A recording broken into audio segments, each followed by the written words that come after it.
welcome to the Daystar online YouTube channel. My name is Ayemami Shemilore, and we are going to be having a wonderful discussion today. But before we move on to that, I have a little story for you all. Once upon a time, there were two friends, best friend as a matter of fact, Wisdom and Judge. They were on a very interesting adventure. During this journey, they had quite an argument. So Judge slapped Wisdom in the face. And then Judge was very furious.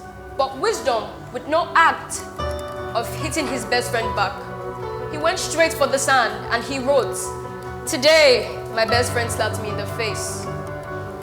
While they continued this journey, they stopped at the river and decided to take their bath there. Judge, who had just finished taking his bath, he came out from the river. While Wisdom tried coming out, he got stuck and he screamed, "Help me! I am drowning!" And then Judge, the same best friend who had slapped him in the face, he jumped into the river, not caring if he was going to drown as well. And he jumped in, he saved his best friend. When they got out and they continued this journey, he wrote on the rock, "Today, my best friend saved me." And then Judge questioned, "I slapped you in the face. You wrote it in the sand. I saved your life today. You wrote it on the rock. Why do so?" And Wisdom said to him, "The bad things should be written where they'll be washed away by the wind. But the good things should be kept on strong foundations where they'll last forever." I know there are bad times. We go through worry trials, but I want you to know today that they never last forever. For the good times, my friend, last for eternity. So I want you to go out today, keep smiling, keep shining, for your good is for eternity. So I would like you all to move on to the service. I hope you listen. Be blessed. Thank you. Good day, guys. Welcome on board. We have a table talk discussion about techie things and what everybody should know.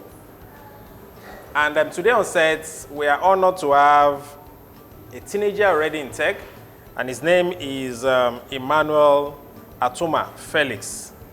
Emmanuel is 13 years old.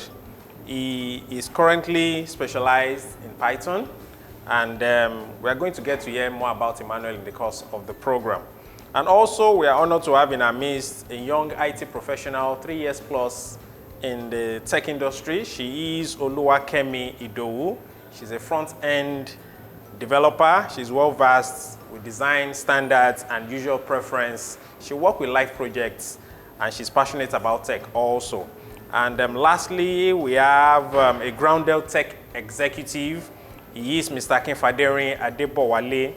He's an IT professional with vast years of experience. He is the CEO of Righton 360 Technologies. He is a co-founder of Listed Hosting, one of the leading web hosting domain registration platform in Nigeria. And he is currently a lead facilitator at the Daystar Skill Acquisition Program. So basically, we're talking about techie things and what everybody should know. I am the moderator. My name is Ayo Badijuko. Welcome on board. All right, so we delve straight into our discussion for today. Welcome, guys. And I'm starting with Emmanuel. Emmanuel, how are you doing? I'm doing very well. Great. So you're in tech, and currently you've studied Python, and you're working on programs. So tell us, how did you get into this techie thing? First, I was introduced by a friend while I was still in primary school. Because I used to when I was still young, I used to watch a lot of cartoons telling us in the cartoons there will be like something happening, they will like try to hack a code and then get some information. So that's something that like actually boosted my motivation and made me get more interested into technology. So I went for Caleb Summer School. They taught us a lot about coding and programming language. I learned Python. I'm still in the learning phase though. And now I think I'm able to like create a they gave mad names to give is mostly about like it's somehow like a code that when you input a question, it will bring out an answer. Something like an IQ test. All right, so it's something you're currently working on. All right, so I'm going to get back to you. So you're already working on something. We'll be back right now. So let's move to Oluwakemi. Yes, sir. Just tell us your background. You are currently working as a front-end developer. How did this all start? How were you able to work this out? Tell us. Okay, for me, I studied computer science in school. That's Federal University of Ekiti. And it all started when I had passion for hardware. So right from SS3, I think, or before then, yeah, I knew that I wanted to go into tech. So the only thing that could help me was to go study computer science in school. So when I studied after school and all, I was like, okay, what next? What do I do? I spoke with people, that's my friends, my uncles in church, outside and all. They introduced me to trainings that could help me. One of it is ALC, and the Leadership Community, and Girl Code Academy. So I did one, then after that, I started another one. So fortunately, I had the opportunity to get a job. That's at Virgin Cladding Group, a tech company where I was able to learn how to develop live projects. So I had the opportunity with the help of software developers around. They trained me and I had the interest and motivation to learn more. Fantastic. All right, so you also said your passion started from back then where you were in secondary school. Yes. And he is currently in secondary school in JSS3. So, and this is going to take me right to Uncle Wale. So this is what we are seeing now. A lot of young people are delving into tech. So what do you have to say as a professional who has seen it all in this industry? What should we watch out for? Well, seen it all, not seen it all, tech is still very wide. For young people that are coming, I think the parents need to also work with them. When it comes to programming or when it comes to tech as a whole, you need your parental guidance to work with you, especially the fact that a lot of things are happening these days. Internet as a whole gives you access to opportunities, to various things, and within the opportunities you have some things that might be harmful to a young child in terms of the information they consume. So parents need to work with them, close monitoring, and ensure that you don't just allow them go into tech for the fact that everybody is going into tech. They have to be passionate about it and know what they want to achieve with tech. Great. So you mentioned parents. So that takes me to Emmanuel. What were the roles your parents played when you showed interest in tech? Were they in support? Were they in against it? What roles did they play? Actually, my parents actually encouraged me to be focused on technology. So in that period, I was actually confused because there are other people discouraging me that in technology you need mathematics and you're not so good at maths. So then I asked for help from a friend. Then the friend advised me that I should try it. That if I don't like it, I should just leave it. So you were motivated to continue, and then eventually it worked out that you loved it, right? So your parents were there to support you. All right, thank you, Emmanuel. So I go to Oluwakemi. So can you tell me what roles did your parents play in you getting into tech? Okay, for me, my parents really supported me. When I was to make a decision on what to study in school, they gave me the opportunity to decide on my own, and they supported all the way. And after, when I needed to get a laptop, they supported as well. When I needed internet, he would always ask, especially my dad, he would always ask, what do you need? Is it the internet? Is it light? They were always there. Times when I don't want any noise, like I don't want anything to think, they would be like, okay, there's nothing that should make any noise in this house, no TV, nothing. So they supported me by advising me most times. And that really helped.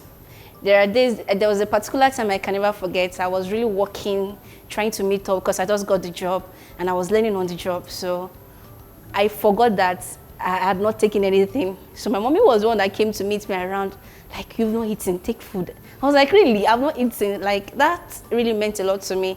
And is one of the so many things that Great. they've done for me. Great. So possibly mommy saw your paycheck and she was motivated. All right, so Uncle Wale, both of them have spoken about the roles their parents played for them venturing into tech. So if you had to advise, what should parents watch out for? How can they support? Or what roles can parents play to attract or encourage teenagers to go into tech? Okay, so when it comes to the role of parents, the child going into tech, the first thing you need to understand is, are they interested in it? Are they passionate about it? When you discover the fact that they're passionate about it, then you have to ask yourself, what area of tech is wide? We have people in the hardware, we have people in the software, we have people in the integration and ways ensuring that hardware can work with software. There are a lot of things to do, but the first thing is, are they interested in it? Because if they're interested in it, it will help you to even achieve more than just pushing them into study what they don't want to study or learning what they don't want to learn as a case may be. So they first have to discover them, then be ready to spend. Tech is not cheap. Starting from the basic of your laptop, internet access, the courses they will learn, maybe taking them to the center they will learn some of these things. It's not cheap, so you must be ready and be willing to spend. So you discover that yes, they like it, then be willing to spend as well. Great.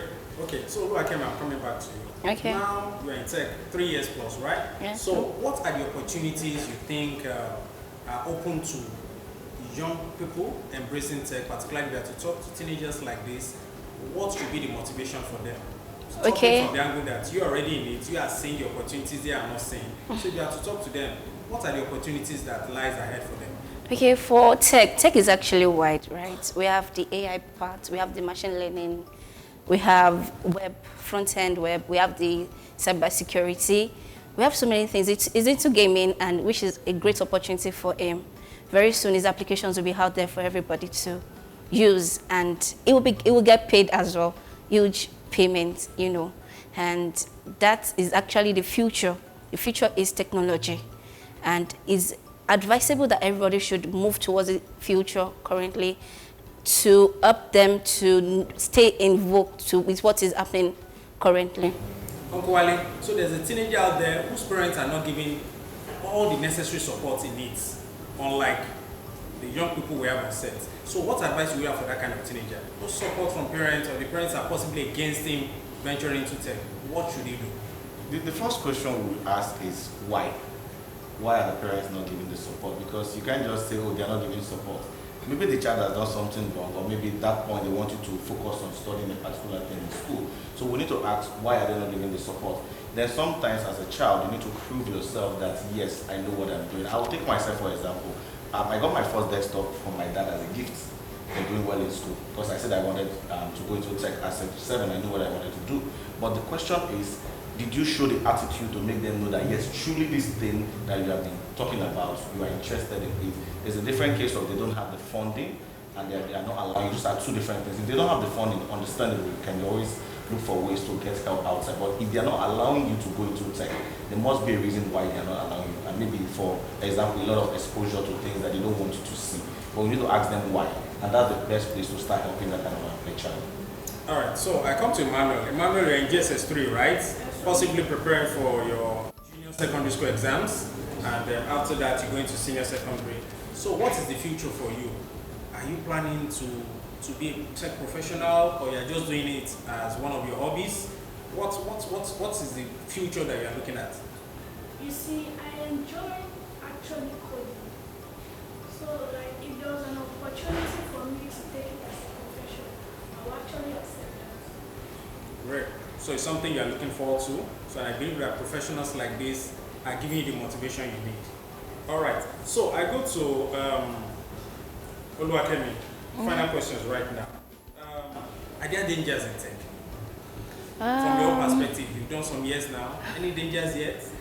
For me, I had the guidance, right? So which I feel parents should guide their children on what to do.